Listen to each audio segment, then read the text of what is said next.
C'est la suite et la fin du club de l'été avec Margot Barallon qui est là pour nous donner des bons plans chaque matin. Et aujourd'hui, on va partir en Bretagne, dans le Finistère. Je ne sais pas si vous êtes un habitué, Laurent Ournac. Non, la Bretagne, très peu. Je connais très peu. Ah, bah, vous allez découvrir de bonnes adresses. Oui, et pourtant, vous inspirez la Bretagne et le Finistère, puisqu'on y trouve l'un des 50 campings labellisés Camping Paradis. Absolument. C'est à Saint-Nic, au sud de la presqu'île de Crozon. Oui, alors ça, j'ai vu que vous aviez comme ça une chaîne maintenant de camping. Vous, Oui, alors vous touchez sur chaque mobile. Non, ce n'est pas à moi, hein, la chaîne. Non, c'est vraiment une entreprise complètement indépendante, mais en tout cas qui utilise la franchise Camping Paradis. Il y a une cinquantaine de campings en France. J'en suis l'image publicitaire de par la série, mais en tout cas, je ne suis pas le Stéphane Plaza des campings. Je n'ai pas 50 vous faites campings. Pas l'accueil. Voilà, et surtout, ils ne m'appartiennent pas. J'adorerais qu'ils m'appartiennent, mais évidemment, ils ne m'appartiennent pas. C'est après des propriétaires indépendants qui sont juste franchisés. Et donc justement, parlons-en de la presqu'île de Crozon,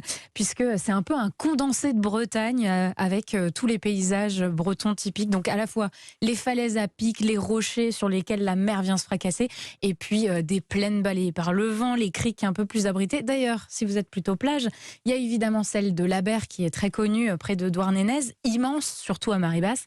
Et puis aussi celle un peu moins connue du Porzic, très appréciée, j'ai mes sources des Finistériens. Très bien. Et alors si on aime marcher maintenant? Alors là aussi c'est le paradis. Vous avez les sentiers escarpés du GR34 qui longent toute la côte. Donc là les paysages changent tout le temps, c'est magnifique. C'est quand même 120 km au total, donc à vous de choisir votre bout de chemin. Mais vous pouvez aussi évidemment vous lancer dans un trek sur plusieurs jours.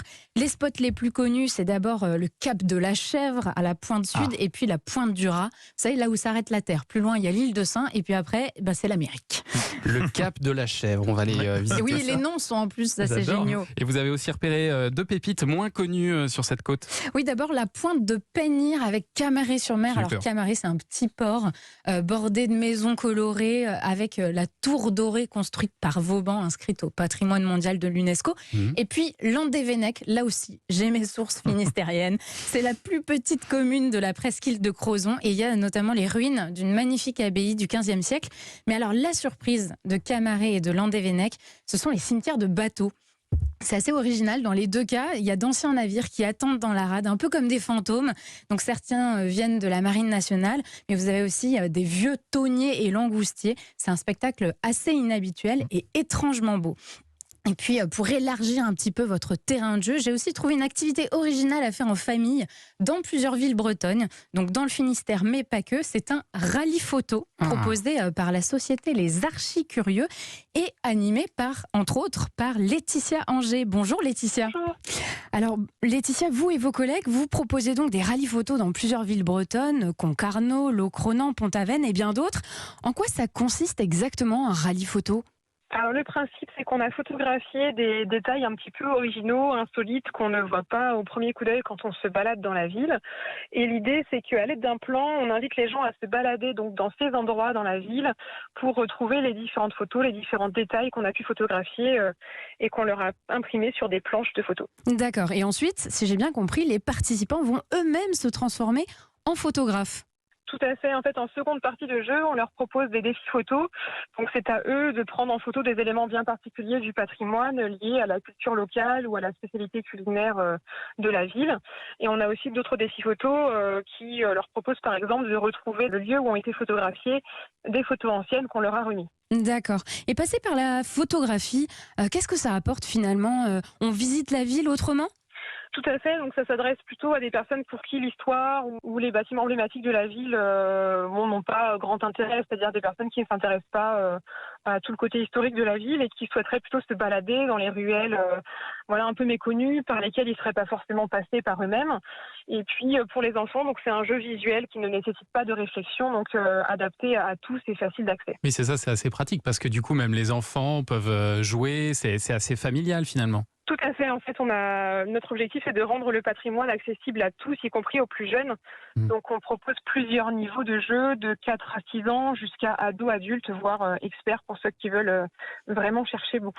Et vous donnez quelques indices si jamais on ne trouve pas ? Oui, bien sûr. De toute façon, le plan qui leur est remis leur indique des points précis où se rendre. Donc, il y a de plus en plus de points, plus le niveau est élevé. Et sur le niveau expert, ce sont des zones qui sont définies et donc un nombre d'éléments à retrouver dans chacune des zones. Et puis, je suis là quand même en cas de besoin pour leur donner un petit coup de pouce sur les détails les plus durs à trouver. Ça fait longtemps que vous faites ça. Pourquoi vous êtes lancé? Je propose cette activité depuis environ 4-5 ans, donc dans le Sud Finistère. L'idée, c'est que je propose aussi des jeux de piste à côté. Et puis, j'avais des familles qui voulaient faire découvrir le patrimoine aux enfants, faire découvrir la ville, les faire marcher, puisque c'est un peu le problème aussi pour certaines familles. Ah oui. L'idée, c'est d'avoir une activité qui soit notamment adaptée aux plus petits, aux enfants qui ne savent pas lire. Et donc, il me fallait quelque chose de visuel pour qu'ils n'aient pas besoin de lire les énigmes, les questions qui sont posées. Et il faut venir avec son propre appareil? Un téléphone ou un petit appareil photo suffit effectivement pour prendre les défis photos, c'est plus pratique. On n'a pas besoin d'être équipé avec un gros appareil réflexe, un simple appareil photo suffit largement. Et on vous a pas demandé combien ça coûtait cette activité? Alors c'est un tarif de 8 € par personne. D'accord, donc c'est raisonnable, c'est familial, c'est sympa. Et, Et voilà, ça une bonne prend activité. deux petites heures, c'est ça? Oui, alors ça dépend du temps que les personnes veulent y consacrer. On a des personnes qui ne font pas la partie défi photo, donc ils s'arrêtent à la partie recherche. Dans ce cas-là, il faut compter en moyenne 1h30. Et puis si on rajoute la partie défi photo, on peut aller jusqu'à 2 heures, 2 heures et quart d'activité. Très bien, une petite activité pour tout le monde pour cet été. Merci beaucoup Laetitia Anger. Merci Laetitia. Merci à vous. Et je rappelle que vous êtes donc animatrice pour les archi-curieux et on peut retrouver toutes les informations, notamment pour réserver sur lesarchicurieux avec un K.fr. Merci. Merci à vous. Un rallye photo, ça peut être une bonne petite activité pour l'été. Moi, j'en ai une autre pour vous, c'est d'aller au théâtre, d'aller applaudir notamment Laurent Ournac qui est dans Espèces menacées au Théâtre de la Renaissance. Et je vous disais tout à l'heure qu'il y avait beaucoup de monde hier et j'ai l'impression que finalement, cette histoire de passe sanitaire, ça n'a pas empêché les gens de venir.